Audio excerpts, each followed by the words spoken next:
world with no base, there's base. Basey, base. Hello and welcome to The Comic Shop Does a Podcast. I'm Aaron Z. Lee, and I made a comic book for the Rochester Independent Comics Expo. Oh, you're not Aaron Z. Lee. You're Angry Z. Lee. Oh, my goodness. I left my volume on. Well, I'm angry now. Me too. Yep, I'm ruining the podcast. I'll tell you a secret. I'm always angry. I am Evan Coy. I left my volume on, and I had rice for lunch today. And we're here with a special guest star. Martin Kinney, who's just here for the rice-a-roni I was promised. There will be rice-a-roni later. Yes. Promises. Promises made. Promises Kept? I don't know. Maybe I'll be angry, Zeely. Angry Z. We are, Lee. in a way, we are all angry, Z. Lee. We are. Aaron, why are you angry today? Do you want to get into it, or should we not do that? No, Maybe we should. Maybe we should. I shouldn't say anything until after everything's done. Let's not make it a negative thing, because this is like 5 years of my life. Let's a positive. No, There are fewer copies of Wesley number 9 in the world, so that's good, right? That's a good thing. It's positive. Wow. So far, it's extremely limited. Also, the zit on my chin is looking enormous today. So Henry? This is really our A material. We're really pulling out all the stops for this one. my skin's terrible. Koi skin. Koi skin is not good. At least you're wearing pants. Yeah, I took them off for the podcast. Wow. You know what? I take my pants off for every Always take podcast. Well, It helps me communicate better. and full pants, not shorts. Mm-hmm. Short season is coming. I wore shorts to Rice last year, but I don't think I'm going to wear shorts to Rice this year. It might be rainy. I was actually out in Rochester last night. I'll lead off with this. I worked, and then I went out to like an arts center on Main Street out in Rochester, New York, for a Rizzo workshop with the Do it again? Rochester Rizzo. What's that? Rochester. Not of straws. Okay. Okay. This is just like every day in my life. Does it make you angry? Well, Tell us about not yet. Tell us about the Rizzo workshop. So the Rizzo workshop, we met with I believe this individual goes by Rat House Rizzo on Instagram, Can you toss me one of and they those, run please? the. Excuse me? Can you toss me one of those? I want to see them. Oh, okay. Yeah, I can do that. There you go. Rat House Press or something like that on Instagram. The person who runs the Rizzo Lab down there, and it was in partnership with Francis Chang, who goes by Fran Chang on Instagram. Daniel Warden there, one of the other coordinators of Rice, was there too. Great head of hair. One of the best. One of the best heads of hair in the game. One of the best I've ever seen. I This think is coming from a bald guy. Best heads of hair in the game. What? The comics game. That's right. And some other folks too there. In fact, there were really interesting other people that were there. Some people had a lot of stuff ready to go. Another individual was a musician who got the workshop as a gift from his wife because he's always been interested in comics and zines and things like that. And he was testing it out. And I was talking about my Wesley the Robot project, which is my current comic, probably my future comic. You don't have to read it like a newspaper, Martin. You just literally open it up like a. I was curious as to the construction. Because Evan opened up his, and And I was like, how do I and he was do trying to read it see. like a newspaper. Look at him go. He's Yeah, deconstructing that's it. Yeah, cool. yeah. Isn't that nice? Because it's one sheet. You can print it on Right. one sheet. Oh, Wesley. Martin, tell us what a risograph is. I have no effing clue. No, you do. what- You had a what? great definition for it earlier today. Oh, is it like a hipster? Look at me. I'm trying to be arty. Yeah, look at me. I'm a hipster trying to be arty, printing off my mimeograph. It is an arty Whoa. photocopier, basically. Yeah. So what is it? Because it. So it's a kind of a photocopier that uses soy-based ink, or at least it originated with soy-based ink. It was originally created in Japan just as an office material. Konnichiwa. Because I don't remember if they were just having difficulty getting like regular toner or whatever. So they created this alternate system which creates an impression on the barrel of it. So like the barrel like rolls over a sheet with a special impression. So it's like a combination of screen printing and a copier. So you can do one color at a time, which is why the Wesley the Robot Rice. There we go. The Aaron Z. Lee's Wesley the Robot Rice Rizzo special for only $5. Don't fall for a knockoff. Yeah, don't fall off. Don't fall off a tree. Steer clear of imitations. That's Don't fall off a cliff. But that's That's why this was designed in black and white, but it's printed in this beautiful burgundy on this nice cream color. Burgundy. We're obsessed here with burgundy. Really? It's everywhere. Oh, I guess that's true. It is. Maybe that's why I went with the burgundy, because it would go with everything else. But yeah, so it rolled off my designs. In fact, we can take a look at. Let's see, they have this one here, which is one of the earliest ones. This might be the first one actually Ever? So, I want that one then. well, but you can tell it's the first one because it takes a little while to get the ink flowing, kind of like a pen or like a ballpoint pen. So you can see that there's increased texture in the black line. That's interesting. But it can actually do gradation, like the different range of value from dark to light. So you could do gray tones, you could do shading, all in this. Actually, I was there and I saw a little preview of some work by our friend Caetano Valenzuela, Black Rabbit Studio too, which he'll have at the upcoming race. So that'll be exciting to see too. But do you want to take a look at like the marbling effect of the ink, or can you see it enough? Yeah, I'll take a look. Yeah, but yeah, so I mostly had this already designed and ready to go. This is something I worked on for the Palladium Times, not the Palladium Times, but no, it is the Palladium Times. When you were running those ads, most of this little story was complete already. I just did not have the cover, so I worked on the cover while I was there and designed it in the shop. The whole workshop was about 3 hours long. I finished folding all of these this morning. I couldn't fold them all, but it was nice. I like to get together and work with people on a creative project. As you know, I like to just hang out and make stuff. Yeah, we hang out. We make stuff. War, mostly war. We make love. I saw it. It looks more like war. Yeah. The end result isn't pretty. It was very angry. Jonathan Lego Man says, "Nice spread." Nice spread. Oh, this thing here. Yes. Hey, well, Look at maybe all there was. this. There might have He's been. talking about having the pantslessness, I think. There may have been some other spread that showed up here, but yeah, we're celebrating not only Rice today, but we're celebrating Wesley. That's Wesley right. the robot. Wesley the robot. Wait, is it pronounced Wesley? Yes. I've been calling it Weasley this whole time. Ron Weasley, Well- the robot. No. No. Are you sure it's not Weasley? I'm the originator of the characters, so yes, that's Well, right. you don't have any say, really. Yeah, once it's out in the world, things will happen. But I got these printed off. These beautiful little chrome stickers. That are They're gonna great be at for Rice. laptops. They are great for laptops. Yeah, they are. That little metallic holofoil. Yeah, there's a whole bunch of them out there. So I'm pretty happy with that. So Wesley the robot, I described it a little bit differently when I was at the workshop to the folks, because you need to go around the table and introduce yourself. And Wesley the robot is kind of a robot that's born out of a love of college radio and working college radio, along with like comic book hijinks. Yeah, so I got a whole bunch of reprints of issues 1 through 8. So at Rice, the entire first arc is now available for the first time ever. That is great for people who've forgotten what happened in the first 8 issues over the last 12 years of waiting for number 9. It did take a couple years to get issue 9 out. Yeah, I know. Angry Z know. Lee.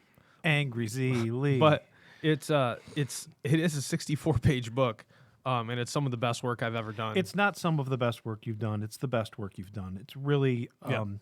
I wouldn't know. I haven't seen it yet. Well, you've had opportunities to Well, flip through it, but waiting. you've. Where is it? Do you want to actually see it? Yes. Been waiting. So, Aaron, I got to favorite know you. character I has think a I've known you for moment about in it. 4 years now. Has it been 4 years? It's been 3 years at the comic shop. I guess But that's right. I'm gonna, well, yeah, summer of 2019. 3.5 Yeah. years, whatever it's been. Let's just round it up. Your as 4. anniversary's in July. Yeah, I'm not sure what we're doing for our what's the 4th anniversary thing. What do we do? It's definitely pantslessness. I'm not sure. We'll plan that. I'll be working too much on getting an anniversary thing put together for me and my wife. I think. You're married? You married? Yeah. Since when? Yeah, Martin and I don't know. You're my marriage counselor, Martin. know, Come on.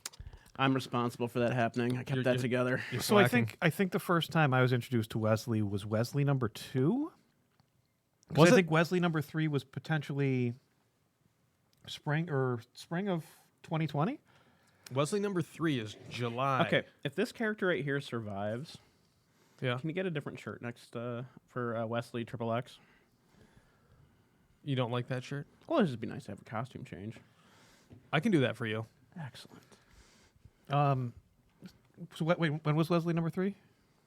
When was Wesley number 3? The cover date is July. I believe that's July 2020. Yep, 2020. Okay, so I had Wesley 1 and 2, but Wesley 3, I started to know you a little bit better as you were working on it, and it's been really cool to see the evolution of your art and process. Here, you can show it on camera.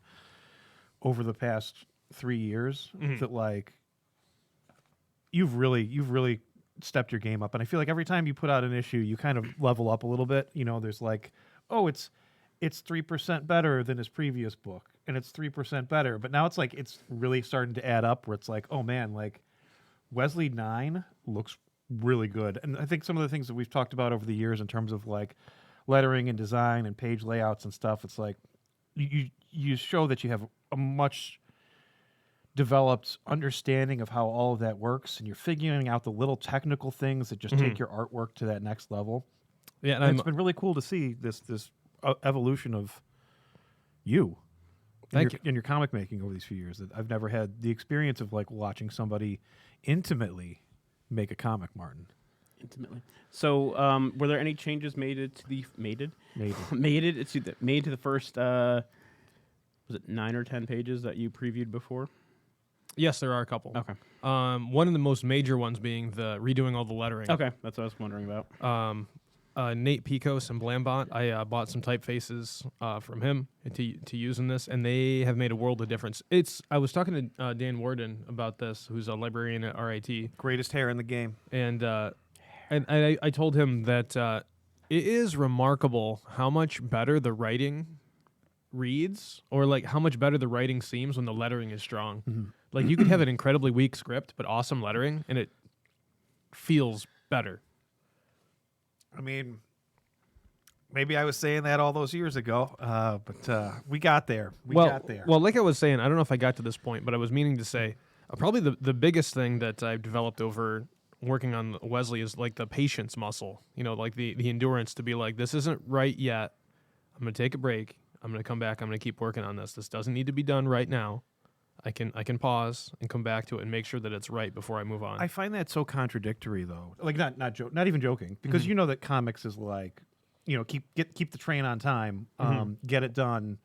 It doesn't have to be perfect per se. And I know this is a different. You're not working on getting Spider-Man out on a monthly basis. This is your own thing. Yes, but there is. You always say patience, and it throws me for a loop. And I know what you're saying. I'm not saying that's not true. But there's part of me that just goes, but you're still moving at a very efficient clip. Like Wesley 9 is 64 pages. To me, that's 3 books. Yes. To me, in the 3 years that I've known you, you've put out, I'm going to say 3, 4, 5, 6, 7, 8 is going to be 3 issues. So you've put out 9 issues worth of material. So you're putting out 3 books a year. Like you're working at it at a very fast pace, and you're doing all of, you know, you're inking and doing all the design work and things like that. So I understand that you're saying patience, but and again, I'm not trying to be funny. I just find that a contradictory term to use. But also, I know that you're involved in the process, and I didn't know you when you were doing Preet's Pizza. I didn't know you when you were doing Wesley 1 and 2. Yeah, I've just known you in the past, few years. So again, not saying patience is the wrong word because you're the one who's doing it, but for me, it just, whenever you say patience, I go, I don't quite get it. Does that make sense or no? I hear what you're saying, but you're also like not in my brain like all the time. Yeah, 100%. Angry brain. Angry Sealy. But like for you, I pop in, I'm like, oh, I got a couple more pages done. Oh, I got a couple more pages done. Yeah. But for me, like if I get like 10 minutes here, 20 minutes there, 10 minutes here, 20 minutes there, I keep coming back and stepping up to the plate to panel after panel after panel after panel. So my time spent for that stuff seems pretty long, but is there a way to compare your creative process for 9 versus your creative process for number 1? Like, is it a totally different animal, or is it? I think it is a little bit, because issue 1 is all traditional art, laid out in lettered digitally. But every single panel in here was a 6x6 panel on a piece of manga paper that I got off of the Deleter manga paper. and inked either with a nib or a Pentel brush pen, and I went through and just did each panel one at a time, and kind of set it up in a grid, either a three panel grid, 6-panel grid. I don't think there are any 9-panel grids, and just kept it going. I'm still very proud of issue 1. I think this came out really well. I think I was able to keep my stamina up for all of this issue. But this was all traditional, so it's a bit different. There is traditional stuff in issue 9. And the way that I work, like if I have a big story kind of all figured out, is I will kind of annex the important parts of the whole story. So like I like issue 9 has pieces I've worked on in 2020. So I have a little bit of that done, so that way when I get another issue done, like when I start something new, it's not like I'm starting from zero. Does that make sense? Yeah. So that way I feel like there's already a way in, so I can start to build around that. So how do you feel the experience has changed since you started with Preetz's Pizza into the first half of the Wesley run and then to the second half? Well, you know what's funny is after Preetz's Pizza, because I drew all of Preetz's Pizza on pencil and inked it digitally, and I wanted Do you want to throw that on cam? Real and quick? I wanted. So what's Preetz's Pizza? I mean, I think it's the same of us that are always hanging I out. but- I have a very big fondness for this book just because I got to see the process of Aaron deciding to just do a book, and there was a whole situation before that kind of inspired it. Yeah, the arts, the arts grant. Yeah, where it went very weird, and instead of being Well, let's be really vague about it. What are we referring to? Well, I applied for an arts grant and didn't get it. Okay. And so, I mean, I guess I'm not totally giving up on grants, but I hit a point where I'm like, I'm just gonna do this. Like, I'm not gonna let anybody stop me from doing this. Because this is totally possible, totally within reach. And Martin, you didn't try to stop him from doing this? Oh, I try to stop him all the Okay. time. I think Yeah. his art's horrendous, and it's just a punishment to the world. No. Caused COVID. So this was kind of No, I me- encouraged him a lot. I'm really proud that he actually got that out and did it within a timely manner. Yeah, I worked pretty quick on this. I think I was hustling on this because this is my proof of concept. I'm able to quiet down that voice in my head that's like, I've gone to all these comic workshops with various artists over the years, and they always say, like, don't start off with like a big idea that's going to be like a really, really long story. Do something you can finish. And so, like, especially for Preetz's Pizza, that voice is in my brain. It's like, I'm not going to be that guy who doesn't finish it. And so that's what's kind of driven me. That's what's driven me to maybe rush like a little bit here and there. But it's, I think it's like any creative person. Like we were talking to Nigel Carrington and Kevin Delgado and stuff, and even Jonathan Ashline. Jonathan Ashline, who says, patience makes a ton of sense to me as another self-publisher. You got to work it like a marathon, which I think work it like a marathon. Yes. That resonates with me. Yeah, I like when I talk about comics to people, I call it the ultra marathon of the arts, because you got to write it, you got to draw it, you got to ink it, you got to lay it out, you got to letter it, you got to get it set up for print production, you got to market it. It's so interdisciplinary. But like when we're talking to Jeffrey Lewis, I'm just going to name drop everybody we've ever talked to. Do it. That it's a challenge, and that continual challenge is what makes it appealing, because it is so complex, and there are so many moving parts to it, and you can improve beats and story and humor and drama, because it's like being that's the appeal of comics, is you can do anything in comics, and you can do it yourself. You don't need to hire a team. Yeah, or there's special effects. You don't need $1 billion budget and a team No. of 400 people to pull it off. It's I think I was telling you I was reading Infinity Gauntlet. Yeah. And some of those George Perez pages where it's like the plane and the Avengers that's crashing, and they're in the city and they're rescuing, and it's just like, to produce that in a film would be millions and millions of dollars, whereas here there's a beautiful couple pages that you're like, wow, this is like amazing stuff that's telling just as powerful of a story. And it's just, there's somebody inking him, and there's a writer obviously, but like it's three people telling a story that's like very powerful and very big. I need to interrupt right here. Yeah. He did 4 issues, not 1 issue. Oh yeah, Yeah. he did do Yep. 4. Uh huh. I'm not lying. Well, I mean, I, lie to you guys I all think the it's time, just so but- noticeable when he stops. Yeah.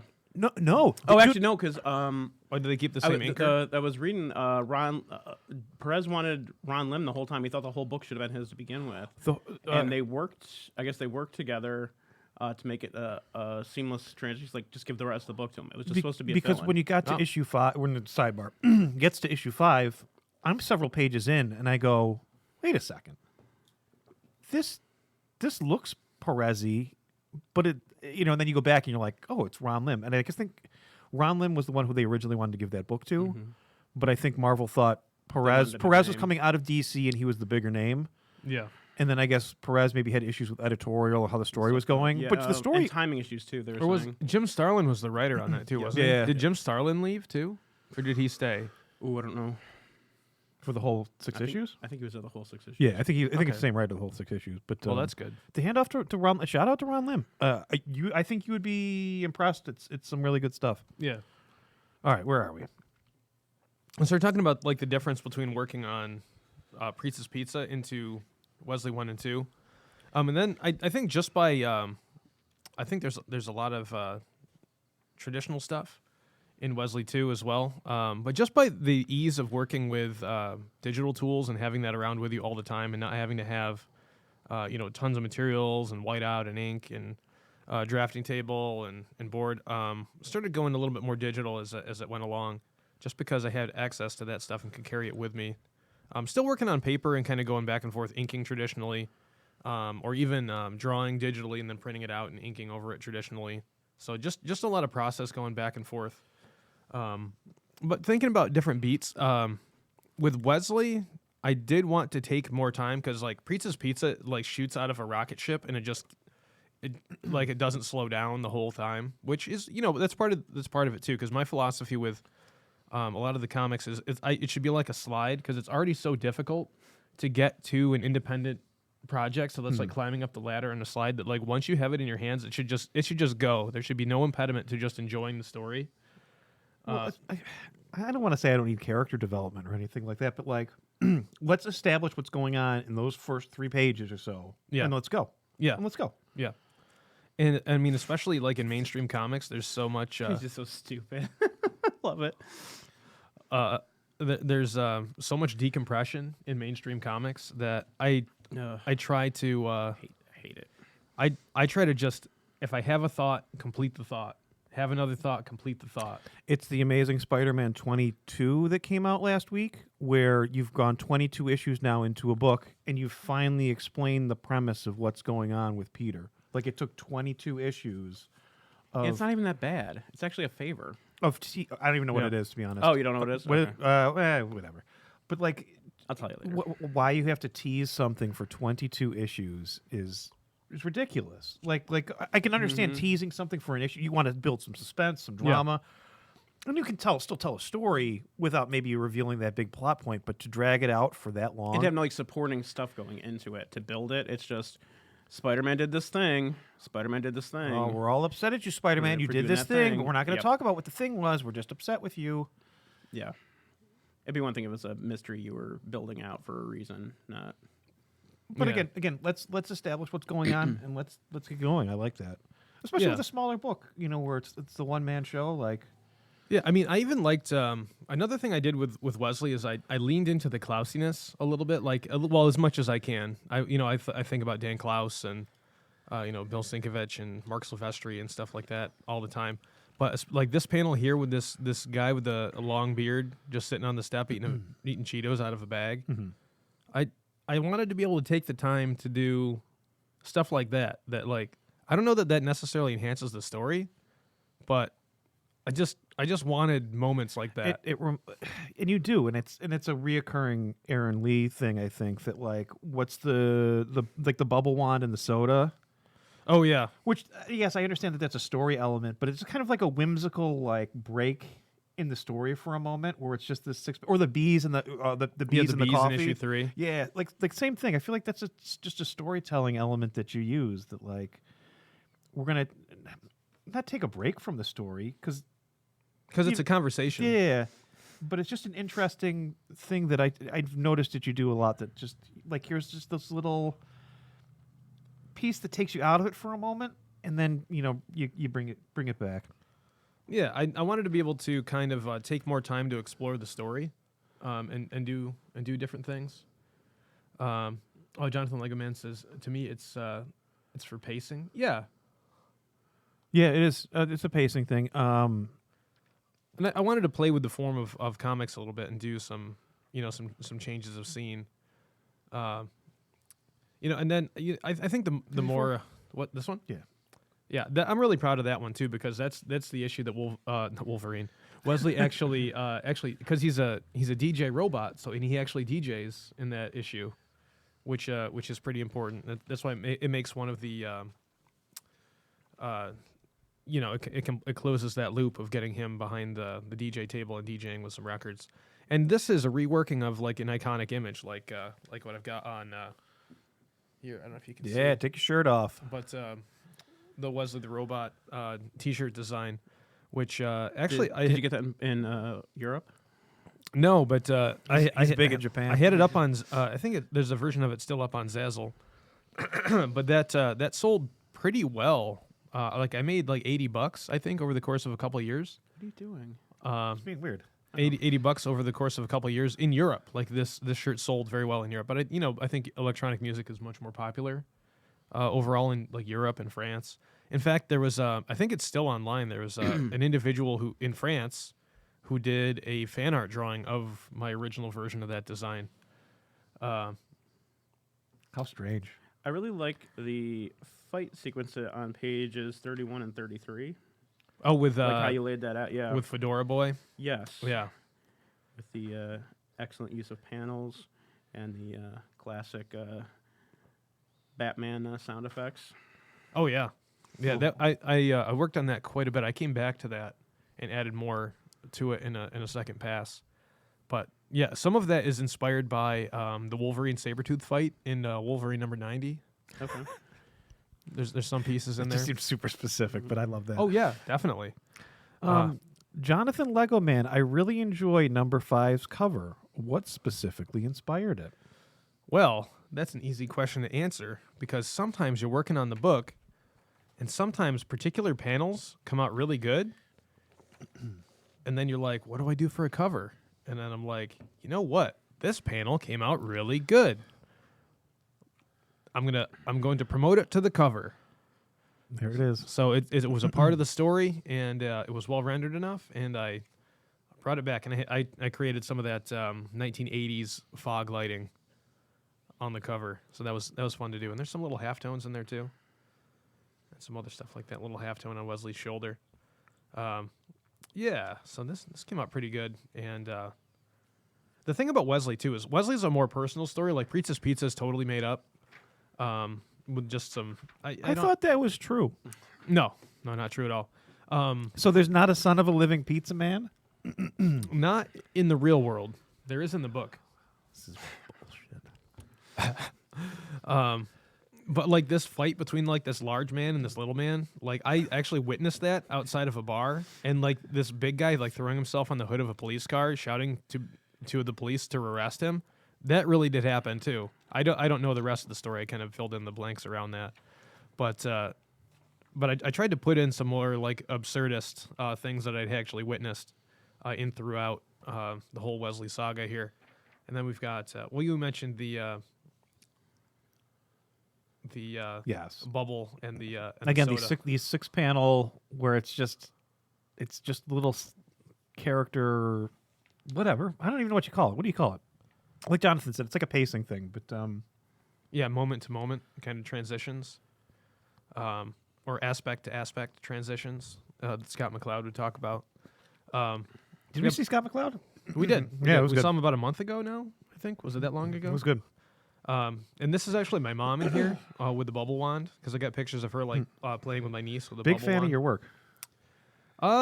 Sometimes. I mean, I don't know. Maybe. She should be. I'll leave it at that. She No should comment. be. She should be. And then I was really proud of this panel here with the Peak Fizz. This is my Mountain Dew stand-in. and this character like chugs some Mountain Dew and then saves my mom. What's the mascot of Peak Fizz? It's a an in-shape mountain climber, also named Peak Fizz, but it's spelled PHYS, like peak physical shape. I love that little joke. Yeah, I'm gonna be working on some of that too, maybe for the collected, like making like some advertising pages, like what Nick Cognetti did in Pink Yeah. Lemonade. Nick Make some Cognetti, logos. friend of the show. Yeah, does Pink Lemonade. And I've got some other fake companies I'm gonna be using, like Coffee Cube, because I don't know if Box of Joe What was I'm reading copyrighted. right now. Yeah. Oh yeah, you're on the page. I'm on the page. Yeah. Box of Joe. I think there's another one too. Doritato potato chips. Doritato. That's good. And just making some fake ads out of that. What else? Is there another fake company? I think it's just those three. I'd have to go back through and take a look. But yeah, issue 9. I did bits and pieces of it. Did we look at issue 2020? Issue 8. Issue 8. I think that was a strong issue too. Oh wait, where did I put 7? 7 is. I put it back in the wrong spot. Yeah, I was about to say where did 7 go, but it's there. Yeah, so I started to. I think the more stuff you do, the more time you start to see deficiencies and devote time to. How many pages was repairing it. issue 8? Issue 7 and 8 are both 20 pages. Okay, that's another interesting thing that, like, again, $4.99 from DC Comics. huh? $4.99 from DC Comics. 20 pages of story. No, yeah, it looks like DC raised their prices. Oh yeah. But you kind of, these last few issues that you did, you're putting in a lot more pages, a lot more panels. Yeah. Like you could just tell it's building and building and building. Yes, and that's what I'm going for, and trying to get like more character beats, like this down here. There's a lot more character acting from Wesley in these different moments, like having some of these key moments, more kind of telling the story with images. This is what I call the heist issue. I mean, I thought a lot of this I thought this whole sequence started to come together really well, using lots of stats like an Invincible for this page. Just kind of zooming in on Hey, the look at face that. of the Corn Cabicon. Does this room look familiar? Yeah, it's like Wesley's in the room we're podcasting from right now. Yeah, that's exactly right. And then this kind of ratchets up for all of issue 9. I love that right-hand page. This one Oh, yeah, I love the layout of that. with the two horizontals. Yep. And sometimes it's just a function of like what needs to be on this page, and that determines the layout of it. And then, of course, in every back of the issue, we've got different interviews. Like this is with the band Thieves Like Us, the Andy Greer, the vocalist, who's now in a band called Deep Heavy Fear. This is the first interview I did with a member of the Faint. This is an interview with Jacob Thiele, who has sadly passed away in 2020. But I still want to include all of my music interviews in these, because Wesley is more than just this story. It's like a combination of like what I consider to be like the most important work of my life. Like all the interviews. It's the autobiography of. It's the fictionalized autobiography of Aaron Lee. A lot. Yeah. A lot. I mean, it's gonna go more fiction in the future. But the Dark Ages stuff, which you refer to as Wesley 1 through 9 as the Dark Ages. All right, now I know what you were talking about when you were saying that him and Nick Cognetti were on the same kind of idea field. That's funny. The first is kind of an exaggerated autobio, because there's a character that's based on me that exists But it's not you. in the story. You're Wesley. I think I know the character. Yeah, it looks like. I think you, Wesley is like what I would like to be in a lot of situations. But, okay. Steel? Steel? Yeah, why not? Emotionless. Not emotionless. Wesley's got emotions, I guess. Yeah, he's just got like a childlike wonder, but he's indestructible. Yeah, but it's hard to just boil it down into talking about all this, because the concept of Wesley I came up with like 20 years ago, and then I did a comic strip at Oswegonian at the newspaper there when I was a student from 2008 to 2010. And then I brought him back, and I was going to do one in 2018 at the 10-year mark of the Oswegonian strip, and I started doing stuff, but it wasn't until I think 2019 that I finished Pizza's Pizza and started working on Wesley 1. So everything takes a little bit longer than you think. Like I was gonna at one point I thought I was gonna have a collected edition out in 2022. Coming soon. Yeah. Oh yeah. That's the next stage. Is the collected edition. I'm working on. Do you want to talk about Wesley 9 first? You want to go to? Oh yeah. We straight to should collection? probably do that. I think these should be prints. All the different All stylistic the different Wesleys. realities, yeah. I love the Peanuts one, by the way. Yeah. I think there's some legs to doing something like that, and a little bit of a spoiler. That's a little bit of the direction I'm going to go in for the future. I mean, I might already have talked about that. The future? The future. What was that noise? I don't know. I thought The it came from future. you. Nope. It's the future. All right. Okay. But kind of doing some things that are a little bit more experimental. Yeah. So Wesley number 9. What do you want to know? Not the ending. I'm not there yet. Oh, I got okay. 10 pages. Oh, I thought you were close to the end. So it's set at Hot Dog Day in a little college town in southwestern New York. Wesley and his pals are hanging out there. Love that crowd scene. Yeah. That took so long to do to try and draw all those little people and make it make sense. And again, a nice cinematic underneath that with like, here's everybody, and then here's the gang. Yeah. I love these. This is very Bendis-esque. Yeah. Because like it's just like a bunch of random people like talking about a common thing. Oh yeah. See, I referenced the writer because I'm a good writer. You are. I don't give myself enough credit for being a writer. I always think of like the writing as like something else. I don't know. I always think of like just making it as the thing, and then some people are like, "Oh, but you wrote it," and I go, "Yeah, I did. I did write it." But then like more and more crowd scenes here, pulling in from like all my like American reference and like hot dog. Is that the statues. pizzeria that you modeled that after? No.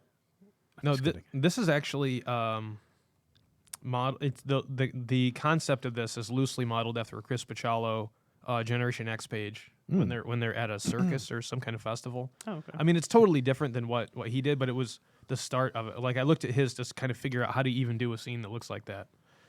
And his was like way cartoonier than mine, but it helped figure it out. And all throughout, there's tons of references to other artwork and stuff. Like there's tons of stuff I borrow from, but I mean, it looks totally different. But I use it as the basis for figuring out how to do different things. Because like if somebody's already done it, I can look at what they've done, and if I like it, why not use it?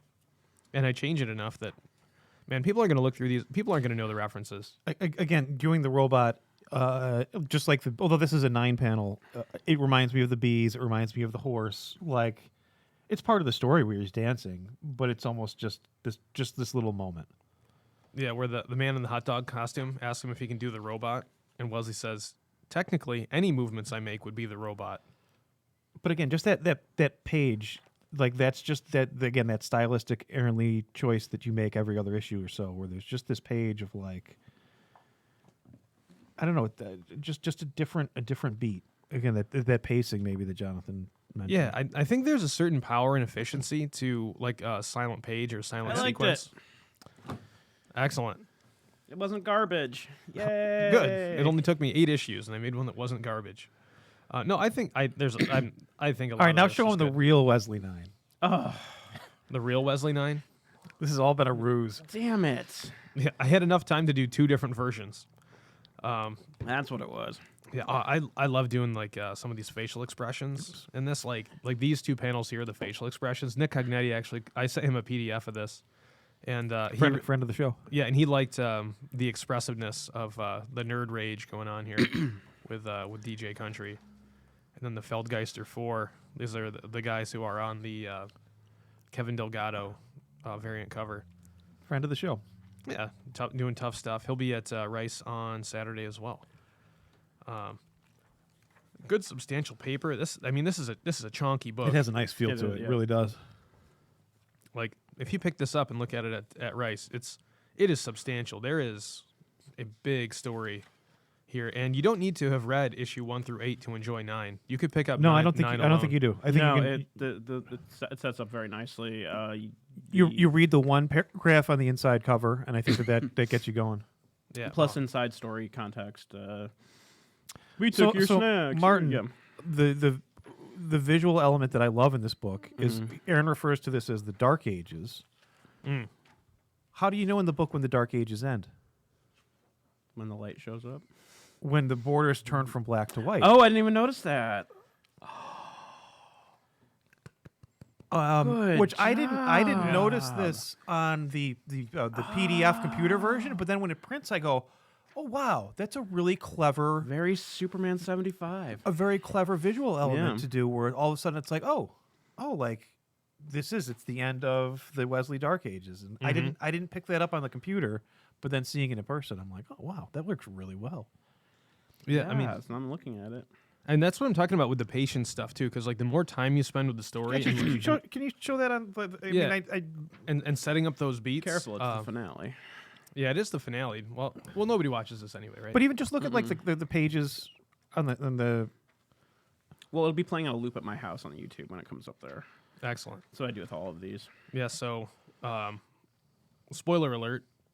I should have said spoiler alert before this was on screen, but anyway, the Cisco, well, not Cisco, another spoiler. Whoops. Mike on the mic, DJ Stack, and Beatrice are in the 1992 white Chrysler LeBaron, very specific. And they jump this ramp and slam into the Feldgeister, knock both Giant Wesley and the Feldgeister through the portal. Very referencing here, I'm referencing Onslaught, the Onslaught special, with you know what I'm talking about when they go, I believe so. Yes. like with the Human Torch, like going into it. I'm referencing that specific the panel. Onslaught Marvel Universe. Yep. And then look at that. All of a sudden, the pages for every issue of Wesley have always been black bordered. Mm-hmm. And now we've almost ended the saga. Almost ended the Dark Ages saga. This is like the Dark Ages saga epilogue, where These space pages, by the way, Martin, I think. Yeah, I wanna see them The colored. last few pages in the book, like the last 10 pages or so, I think are far and away Should be Aaron's in best color. stuff. I don't know about color. You're going to do some halftone stuff, though. I think, right? yeah, I'm gonna drop some halftones. So on things. video store guy, is he based off someone real? Oh, the punk guy. Yeah. No, Okay. he doesn't really exist. Like the way that you draw him on page 18, bottom panel, it's just very more detailed, I guess, than most of the other stuff. I was just curious if it was a. I mean, I use public domain reference, Okay. so it was based off of like a public domain guy.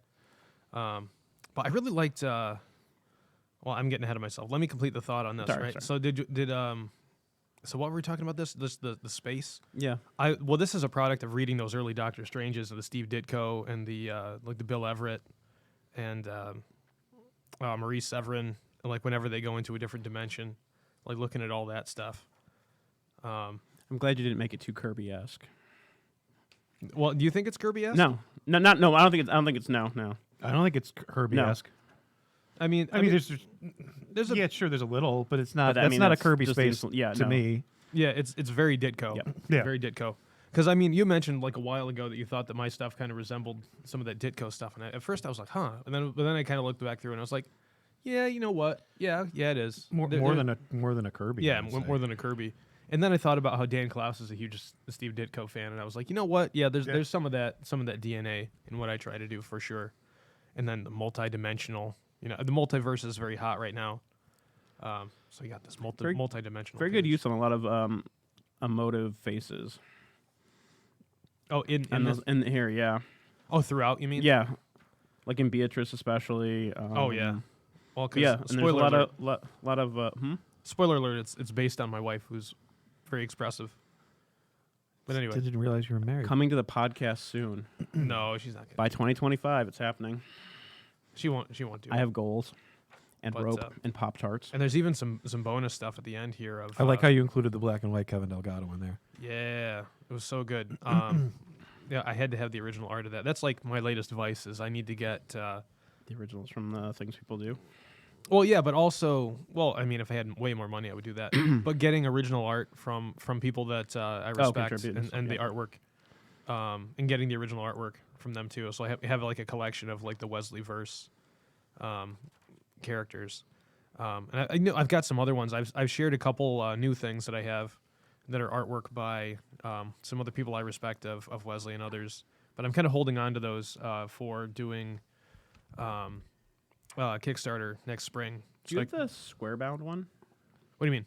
There was the different binding on one of them. Yeah, this is more of a square bound. Is that the second thing that they did? Yeah, you're looking at the one that has the white paper, right? Yeah. Oh no, I've got the. Oh, did I bring two of the same? I think so. Yeah, I think this is. Yeah, I don't think this is the square bound. Am I wrong? I don't know. I don't know. Well, this is the. There's one way to tell because I corrected one typo.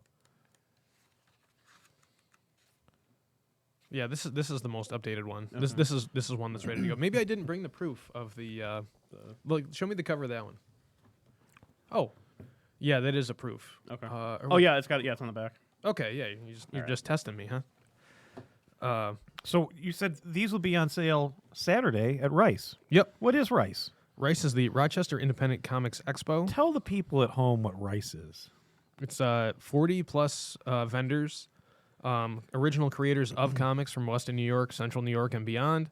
I believe there is an international artist from Montreal coming down to be a part of it as well. Who's that? I don't know off the top of my head. Okay. I always have a lot of fun. I thought you there. were specifically teasing like there'd be a mystery guest. Well, I mean, it's on the list. I can't remember Yeah. off the top of my It's head. Jacques Pierre. I don't know everybody. Kevin Delgado is going to be there, so if you're a fan of Tough Stuff, if you're a fan of Wesley or vice versa, you can come on down and get both Kevin and I to sign my cover that he did for Wesley #9. That's really exciting to be at a show there. I think Nigel Carrington's coming back. I don't think he has a table. No? No. Oh, I thought he was trying to get one. Last time I talked to him, he did not have a table. He just said he might come through, which is disappointing. I feel like somebody like that. If you're the Yeah, Rochester you want comic that guy. artist who's Yeah. like putting out comics, it's like you should have a table. He should be speaking at the thing too. But anyway, it's not up to me. I was Not gonna up to say he me. should bring some of his comic and sell them, but we don't have that many left. Actually, I think we only have a couple copies. Really? Yeah. I Yeah, mean- we've gone through most of Nigel's Supply, stuff. Yeah. I'm talking about leveling up too. Every time he posts some new artwork on social He's media, good. it just gets better and better. And he's the type of guy too. He's got some nasty pencils. Like if he was on he could do a Marvel book if they gave him an inker, you know. Mm-hmm. And I almost think he's got the speed where he could put out. He could hack it, yeah. He could put out 6-8 issues a year, I think, with no problem. But Rochester Independent Comics Expo in Rochester, there's gonna Saturday 11 to 4. 11 to 4. Saturday at the Sibley Center, Sibley Square, whatever they call it now. I don't know. Yeah, the Mercantile on Main. Is what that else? they call What it? else are you bringing to Rice? What else? I mean, I'm bringing all of the entire Wesley saga. I'll probably put it together in a like a pack, like a discount pack. So if you're interested in that, if you show up to Rice, you're going to get a discount that you won't get if you buy it from online or the comic shop. Let's see about that. Yeah, maybe he'll do something about that. We're also going to be, or I also have the Collected Priestess Pizza, $10, complete story, 77 pages. The human son of a living pizza man must fight evil anchovies. Based on a true story. With the help of LT Provolone, like Judge Dredd with the cheese on his head, and the policewoman Rhonda, they've got to fight all manner of evil anchovies and fish-based villains. Whole story, lots of action, lots of pizza. Extra cheese. Extra cheese, very cheesy. It does have guns in it, so it's like, so if you don't like guns, just be aware of that. I did rate it T because there is some anchovies that get headshot in this. But it's I mean, you see worse on TV and see worse on TikTok, et cetera, et cetera. I'm just waiting for like a protest from anchovy people outside of Rice this weekend now. No, I mean that would be remarkable. I also have the Creep of the Crop of Creeps, and Croptacular Crop Show. Pretty crappy. This is my little horror zine tribute to EC that I did in conjunction with Inktober Challenges. Tried to. What year was that? I did it 1 year and then skipped it. Then it did another year and then skipped it. Then did it another year. I think the last one might have been 2020. Might have been 2020 when I did it. And this is before. The very first one was before I was a teacher. I think this is when I was still working at the college. But a fun little thing. I've got some other ideas for little horror stories too. Jonathan Legoman says, anchovy headshots. I'm protesting. All right. Well, they're anchovy zombies. So, just Oh, it's okay because there's What about zombies. what about the little prince that you have? the Little Prince, like Le Petit Prince. Yeah. Little Prince who lives on the moon, that celebrated French children's book. Yes. I do have, this is some artwork. I rewarded myself after I completed Wesley 9 to let myself do like just some one-shot little illustrations of Wesley and Beatrice. Just like some cool illustrations and not worry about stories so much. That lasted for like a week. Now I'm working on like reworking things and doing Wesley X stuff. Just because the logical part of my brain like took over and it's like, you need to make work that builds into other work that can be an entire thing. It's like, okay. Sounds terrible. Obsessive. A little bit. But I really liked how this one came out. Little spray paint heart there because I think I made this in February. I would concur that that's a very Valentine's themed. Yeah, some little robot love there because you gotta have something nice. I think Wesley's a feel good story overall. I mean, not to say there's not drama, not humor in there, but What's the other print? the other print. Okay, yeah, this is It's the good stuff. None of this lovey-dovey crap. this is the this will be the cover of the Wesley the Robot Dark Ages collection when that is finally complete. I really like how this came out. It's a tribute to I can't remember. Is it Bob Layton who did the cover? It's Bob Layton. Bob Layton who did this cover Pretty sure it's Bob Layton. of Iron Man, Iron Man. which is a reference to the Tales to Astonish, the first appearance of Iron Man, and this molten design. I did that inspired by the Bob Layton molten design on that same Iron Man cover. But Wesley is all black and white on the cover of this, so that way it's not totally misleading on the cover that there is color, because he himself is black and white. And we have a tribute here to the what is his name, Pettibone? Is it? I can't remember his first name. The artist who did the cover. For Sonic Youth. Yeah, for the Goo album. Is it Ray Pettibone? I don't remember. I think it's Raymond Pettibone. But instead of the two figures that are on that cover, I've put Wesley in there, and then Beatrice. No cigarette, but a steaming cup of coffee. There was just something about that Sonic Youth album too that I saw pop up in my feed. It's a good one. Is it? It wouldn't be 40th anniversary, 35th anniversary. It might be. Yeah, I don't know. We're Might be old. might be 35th. Because I think it was late 80s. Yeah. And I'm not 40 yet, and I was mid 80s, so that's my range of reference. I'm not funny. I'll be there soon. Hey, I'm doing a print too, and shout out to Aaron. Love this. Shout out to Aaron Zeeley for helping me with my print. Also, I'm going to offer a public Apology? a bit of an apology because To me? Yeah. Oh, okay. Because I didn't mean to leave that with you, like you said that some of it wasn't finished. We were having a hard time getting it off of the iPad, and my internet connection isn't great. and I just kind of was like, well, I guess like because I would have like if there was other steps to do to finalize, like I would have done that. But I thought we were at a point where it's like, oh, like we can't get it off the iPad, like you'll just do it for me. So I do appreciate you digging into that, and I was just This is putting my- I was putting the more important thing on camera. yeah. But this is my little. By Wesley. But you can. This is my artistic foray into printmaking. It's a T-Rex riding a shark with a parrot. They're all pirates. It's beautiful. So we can call this one Land, Sea, and Air, or Born on a Pirate Ship. I like Land, Sea, and Air better. Yeah. I concur with Angry. Remember the thing you would hold your tongue as a kid and say, you know, your mother was born on a pirate ship, and it sounded like your mother was born on a pile of shit? No? Was that just a Rochester thing? I don't know. I've never heard of that I've before. never heard that before. All right. Hey, it was the 80s. It was Rochester, New York. There were no rules. I like Rochester a lot. It's okay. I was just there today. I were? went to Comics Etc. actually Did today. you? Yep, and I used up my gift certificate that my buddy Miles got for me very generously for being a groomsman in his wedding in September. Screw that. No, Comics Etc. was the I shop that know. I went Yep, to as a yep. kid. Comics Etc. when it was in Village Gate. Actually, the whole Village Gate place was great. It was like this really hipster mall. I'm not sure if you're familiar with it at all, but like I had never seen. I know of it. Never seen a sushi restaurant before. I had a sushi restaurant, the tattoo place, the Comics Etc., the Bop Shop, which was like a record shop, which was just vinyl everywhere. And I was They're all in different places now. yeah. Laura Weldon was there. What's that? Laura Weldon was there. Was she? Yeah. yes. But just it was just like the really cool. Like if you were a 16-year-old kid who was kind of into like stuff. alternative culture and things like that, that was the really cool place to go. And there was more things there. Oh, they had an antique toy store that was there. So even though this was the 90s, it was like toys from the 70s and 80s. So like all those Transformers that you had as a kid, the metal ones that you'd lost or whatever, they were all there. But there was a bunch of really cool shops. What's going on? There were a bunch of really cool shops in Village Gate, but I guess something with the ownership changed, and they ruined a good thing. Right across the street from the Memorial Art Gallery too, I think. Oh, really?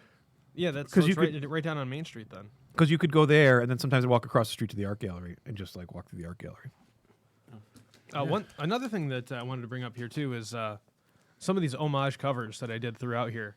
So I did several like original design covers, and I could have done that for all of them, but I think it's kind of fun to do covers that homage different covers, even if they're not famous. Like the original cover here references that Todd McFarlane Hulk cover with Wolverine, where I think Wolverine's is it Wolverine reflected in the claws, or the Hulk is reflected in the claws? Hulk is reflected in the claws. Hulk is reflected in the. Wolverine's reflected in his own claws. He was just looking at his hands. That would be a fun cover. Because Hulk was wearing his mirror suit, so it's... We just bought a bunch of we did. first Todd McFarlane Hulks the other day. Yeah, so that's cool. Flip through there. Didn't get that cover. That No, that one's not probably good. that one's probably money. Oh, definitely. That was one of the things that was in that comic shop at Destiny, or not Destiny. No, it is not Carousel Destiny. I don't know. I'm old. You're not 40 though. That was Thanks for rubbing that in. Yeah, that was the giant poster that was outside. That was like the best part of that shop.